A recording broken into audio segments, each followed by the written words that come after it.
What's up mga sir? So galing ako ng IPI.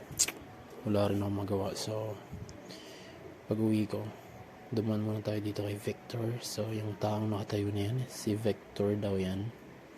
Stands for victory, ang sabi nila. So di ko rin alam, narinig ko lang din. So yun na, dinaanan ko lang tong lugar na to since na curious ako. Actually, dito lang din ako nagtatrabaho. So, nakikita ko siya every time sa labas ng bintana. So, maraming, nagtitinda dito pag gabi. So, kaya dinaanan ko na. So, yun nga. Niikot ko siya.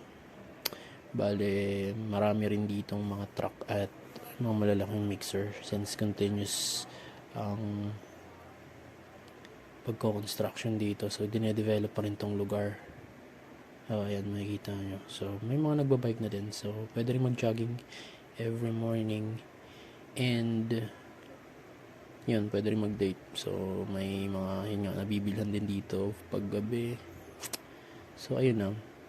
May makikita kayo dyan eh. Sana may nagde-date. Diba? So, ano lang, maganda lang dito magpalamig. So, like fresh air, you know. So, yan. Kung wala kayong matambayan after yung magtrabaho. Ayun no. Sina kuya. So siguro kakatapos lang kumain ng mga to. Hindi natin alam kung nagde-date din sila. And shout out kay kuya. Ayan o. Yes sir. So yun nga, going back tayo mga sir. Ayan, so sobrang maraming mga nagpupunta dito. May mga business owner din na nagtatayo na kanila ng mga stall. And yung mga maraming kotse. So around the Bridgetown po to. So yan. At ito na nga, papasok sana ako, kakaliwa sana ako kasi may guard. Pinara yung motor, so hindi na rin ako pumasok. Ayan, sana hindi yata nakita sa video. So ayan, hindi na rin ako pumasok, dinaretso ko na lang to. And then paikot na yan. Then diretso labas na ako, since yun lang naman yung pinunta ko. So sorry na, medyo lag yung video natin. Ayan o, maraming kumakain. May mga damit, prutas, like grill, mga ganun. May ano din, nagti-TikTok sa unahan. Tingnan natin. Ayan si ate. So tamang TikTok lang tayo dyan. Yes sir. Go ate. At then yan, so paikset na nga yan. So hindi ko na inikot pa yung bandang dun kasi mayroon pa yan eh, medyo madilim din. At yan, sa part na to nagkabit muna ako ng ilaw ng bike dahil nakalimutan akong kabitan ng ilaw. So yun na nga, palabas na ako. So sobrang dilim dito sa part na to, pero ayos lang, may ilaw tayo guys. So yun yung blue na building na yun, yung may lights, dyan ako nag-work. So mapapansin mo, mataas siya. Kaya itong portion na to, tanaw na tanaw sa baba. Kasama yan si Victor, yung malaking statue. So yun, nakabit ko na yung ilaw.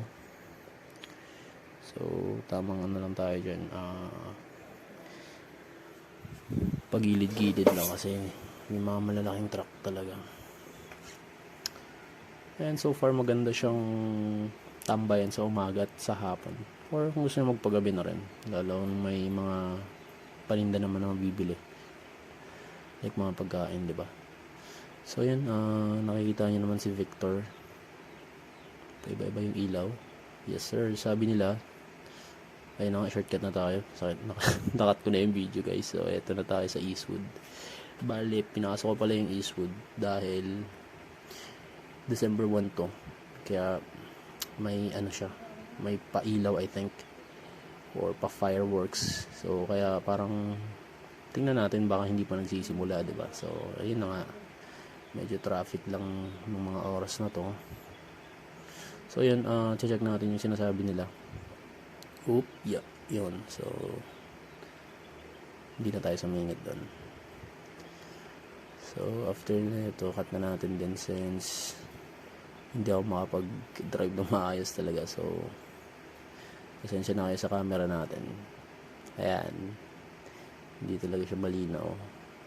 So ito na nga, yung part na to is biglang may pumutok, nagulat ako. Yun yung start, saktong-sakto pagdating ko sa side na to. Nag-start na siya. So nagdali-dali akong hanapin. Tapos yun, medyo umusod lang ako.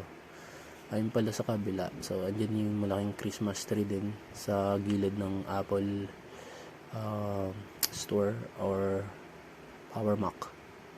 Ayan o. Yan. So hindi ko na rin naabutan talaga. So gusto ko sanang puntahan mismo doon, kaso nga lang so sad. O diba, ang ganda niya actually, pero yung mga tilamsik lang yung nakikita natin. So yan, nagtagal din siguro siya ng mga around 5 minutes. So yan, ayun, panoorin nyo na lang, pero walang kwenta to eh. So wala kayong makakuha dito. Ayun lang naman,